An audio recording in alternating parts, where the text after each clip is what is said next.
Good evening. I would like to talk to you about the dangers of impaired driving and what we need to do to curb the epidemic that we have seen in this country over the last several decades. Now imagine while you're coming home one night from a concert, a game, dinner, you see things ahead of you that are the telltale signs of a potential tragedy. You don't expect to see it. You don't want to see it. Nobody wants to see it.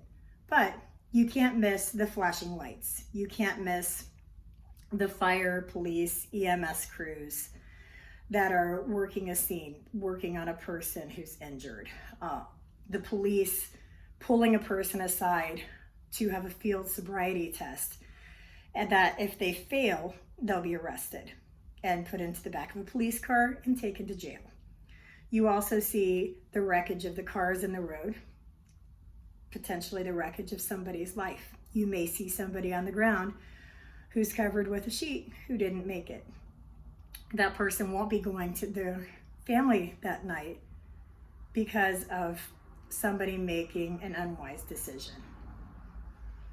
It's very real. And it's also very real to state the need for the awareness and the consciousness that we need to have about the dangers of impaired driving, especially in the season that we are in with the holidays approaching. According to Forbes, in a March 2022 report, 28 deaths per day happen as a result of drunk driving, according to the National Highway Transportation Safety Administration. So think about 28 people around you who you care about. Imagine if they weren't there. Between 2010 and 2019, over 10,000 people lost their lives as a result of drunk driving, impaired driving. 10,000 people. That's the size of a crowd at a ball game. It's the size of some companies. It's the size of some towns. Imagine that number of people just being wiped out because of a poor decision that didn't need to happen. So we need to take responsibility and address how to solve this problem of people continually making the choice to drive impaired. We need to increase our own awareness. We need to know the signs of impairment within ourselves, within people around us. The physical signs, which we know all too well. Somebody stumbling, somebody bumbling, somebody getting a little too affectionate. The verbal signs also, people getting maybe a little more withdrawn or very vocal or very abusive. Physical abuse as well.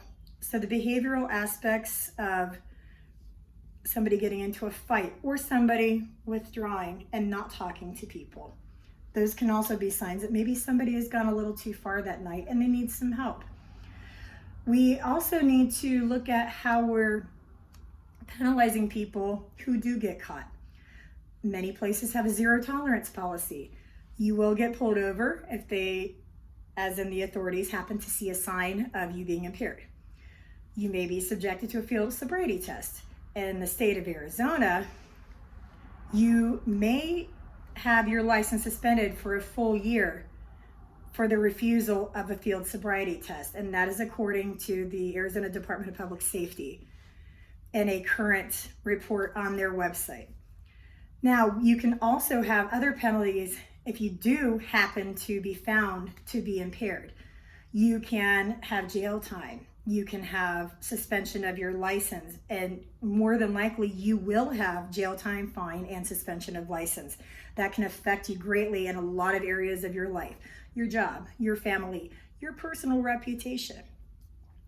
Now, the World Health Organization, also in a 2022 report, suggests taking an interventional approach to help people who do find themselves in the position where they have been arrested and they are being subjected to legal penalties.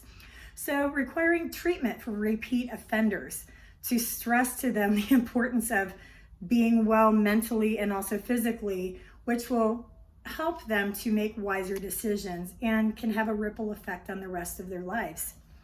We also need to look at using social media and mass media. So the campaigns that you see yearly about this time of the year, where Organizations will tell you, don't drink and drive, don't drink and drive, get an Uber or get a designated driver, or take a taxi.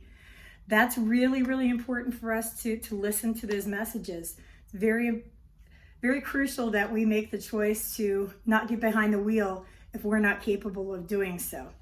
And encouraging that safe behavior will beget more safe behavior. So it does, as I said, have a ripple effect. We have to remember that driving impaired is a choice.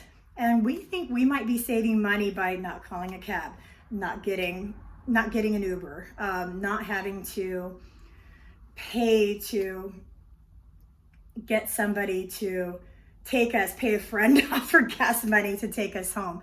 We think that that's going to save us money in the long run.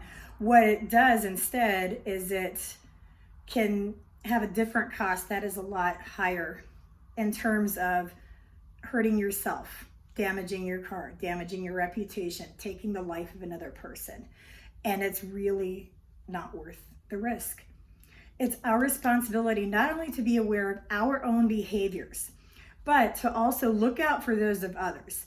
Adopting that proactive, protective stance in the face of a situation where we may have a potential impaired driver or somebody who's wanting to get behind the wheel while they're drunk. Being protective and looking out for that person shows them that we really do care, but it may also encourage them to make the positive choices on their own.